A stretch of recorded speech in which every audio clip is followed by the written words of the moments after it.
Hello viewers, student, myself Shravan Kumar Chaudhary from original educational academy.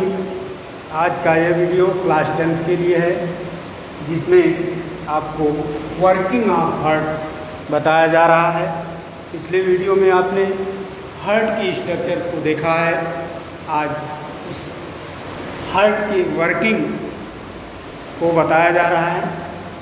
आप लोगों ने बहुत सुना होगा कि हमारे शरीर का यह एक ऐसा अंग है और जिसकी कार्यविधि पर ही पूरे शरीर की अन्य अंगों की क्रियाएं प्रभावित होती हैं, चलती रहती हैं।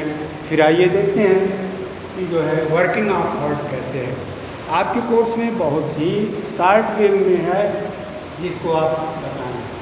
तो वर्किंग हार्ट में पहला है हृदय की धड़कन। हार्ट बीट क्या है?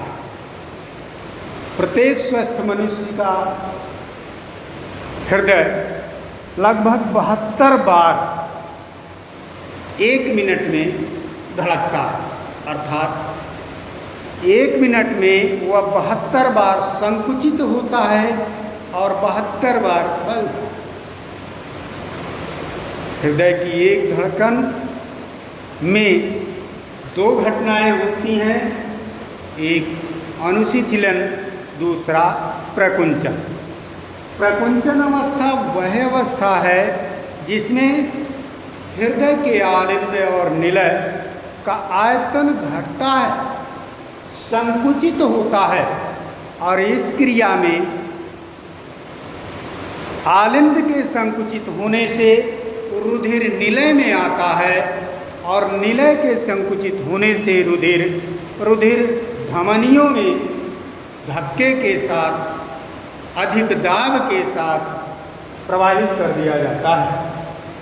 तो ऐसे एक चक्र के पूरा होने को हृदय की धड़कन कहते हैं। अर्थात हृदय की धड़कन की 2 अवस्थाएं, एक अनुशीथिलन अवस्था और एक प्रकुंचन अवस्था। अनुशीथिलन अवस्था वह अवस्था है जिसमें हृदय का आयतन बढ़ जाता है। पहली अवस्था कौन है? अनुशीथिलन।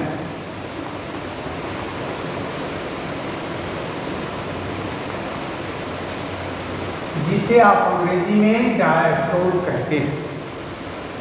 इस अवस्था में हृदय का आयतन बढ़ जाता है और रुधिर की शिराओं का रुधिर हृदय के आलिंदों में आ जाता है और हृदय में रुधिर भर जाता है। इस समय धमनियों में पड़ने वाला दाब कम हो जाता है, वह 80 mm Hg होता है, जिसे आप निम्न रुधिर दाब कहते हैं या अनुशीथिलन दाब कहते हैं। दूसरी अवस्था प्रकुंचन अवस्था है, जिसमें रुधिर दबाव के साथ धमनियों में प्रवाहित किया जाता है। इस समय हृदय का जो आयतन है कम होता है और रुधिर वाहिनियों में रुधिर दाब बढ़ जाता है, इसे प्रकुंचन दाब कहते हैं। यह 120 mm Hg स्वस्थ मनुष्य का होना चाहिए। आप लोगों ने ब्लड प्रेशर BP जरूर नपवाया होगा डॉक्टर से या किसी को देखा होगा। तो जब नापते हैं तो 80 mm Hg / 120 mm Hg लिखते हैं। नॉर्मली 140 भी लिखा जाता है। अब 80 mm Hg क्या है? वह अनुशीथिलन दाब है। रुधिर वाहिनियों में हृदय के फैलाव के कारण रुधिर वाहिनियों में पड़ने वाला दाब वह अनुशीथिलन दाब है, जो 80 mm Hg होता है। ये निम्न दाब है। तथा जब हृदय सिकुड़ता है उस समय रुधिर वाहिनियों में दाब बढ़ जाता है, जिसे प्रकुंचन दाब कहते हैं। वह नॉर्मली 120 mm होता है, जिसे प्रकुंचन दाब कहते हैं। इस प्रकार से मनुष्य का हृदय 1 मिनट में 72 बार लब और डब की आवाज करता हुआ लब और डब की आवाज़ करता हुआ धड़कता रहता है, जिसमें अनुशीतलन और प्रकुंचन की घटनाएं होती हैं। एक धड़कन में एक बार अनुशीतलन, एक बार प्रकुंचन होता है। जो लब और डब की आवाज़ करता है, यह आवाज़ हृदय के द्विवलनी त्रिवलनी कपाटों और अर्धचंद्राकार कपाटों के कारण होता है। जब द्विवलनी और त्रिवलनी कपाट खुलते हैं तो लब की साउंड प्रोड्यूस करता है, और जब अर्धचंद्राकार कपाट खुलते हैं तो डब की साउंड प्रोड्यूस करता है, जिसे डॉक्टर स्टेथियोस्कोप आला लगा करके सुनता है। डॉक्टर द्वारा आला लगाया जाना मात्र इतना ही सुना जाता है कि हृदय की जो साउंड है लब डब की, वह नियमित अंतराल पर हो रही है अथवा नहीं। साउंड कोई वीक नहीं है, कोई फास्ट नहीं है, इतना ही आला लगाने का मतलब होता है जो इसको सुनता है, जिसे आप स्टेथियोस्कोप कहते हैं। अब दूसरे चक्र पर आते हैं, हृदय चक्र। जो हृदय की एक धड़कन है, उसको कंप्लीट होने पूरा होने को ही हृदय चक्र कहते हैं।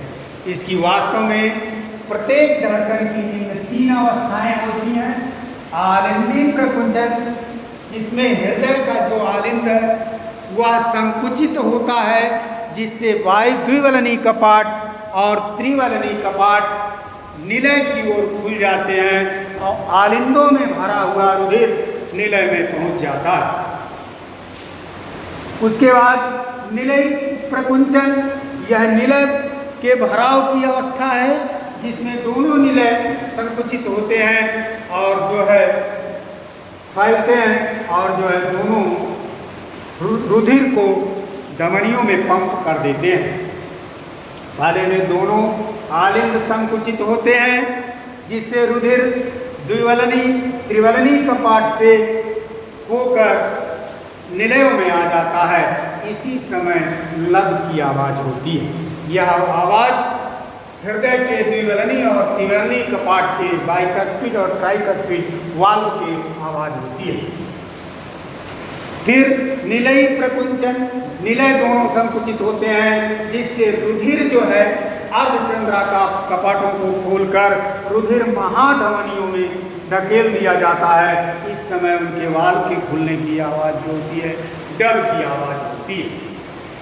तीसरी अवस्था संयुक्त अनुशीतलन। तीसरी अवस्था में दोनों आलिंद और दोनों निलय एक साथ फैलते हैं, जिससे धमनी शिराओं का रुधिर हृदय में आ जाता है।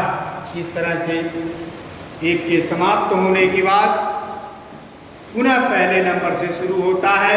एक हृदय की धड़कन में 0.8 सेकेंड का समय लगता है।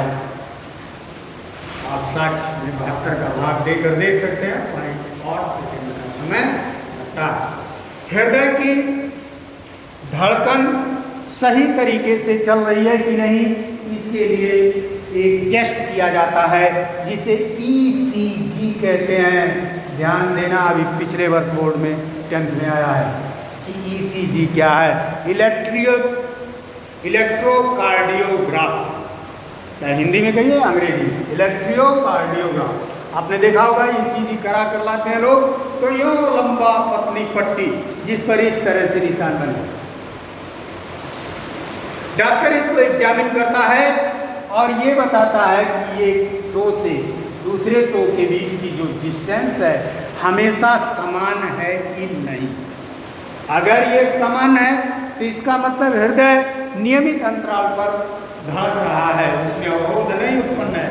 लेकिन यदि यह असमान है तो इसका मतलब हृदय की धड़कन कभी तेज गति से हो रही है, प्रेशर अधिक हो रहा है, कभी कम हो रहा है।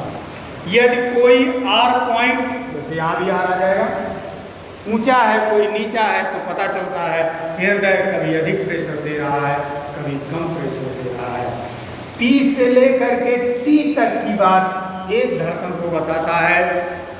P से P आलिंदी प्रकुंचन को प्रदर्शित करता है और Q से RS तक यह निलयी प्रकुंचन को प्रदर्शित करता है, तथा S और T को जो है संयुक्त अनुशीतलन को प्रदर्शित करता है। एक पी से लेकर दूसरे पी तक के जो अंतराल होता है, एक हृदय चक्र होता है। तो डॉक्टर्स इसे एग्जामिन करते हैं और ये पता लगाते हैं कि हृदय की जो धड़कन है उसका नियमित अंतराल है अथवा कुछ गड़बड़ी हो गई है, जिसके अनुसार हृदय के कार्यों का निरीक्षण होता है। पुनः आप समझिए, ईसीजी क्या है? इलेक्ट्रोकार्डियोग्राफ। यह हृदय के कार्यविधि का एक आरेखीय निरूपण है जो मशीनों द्वारा प्राप्त किया जाता है, जिसमें PQRST अंकित किए गए हैं।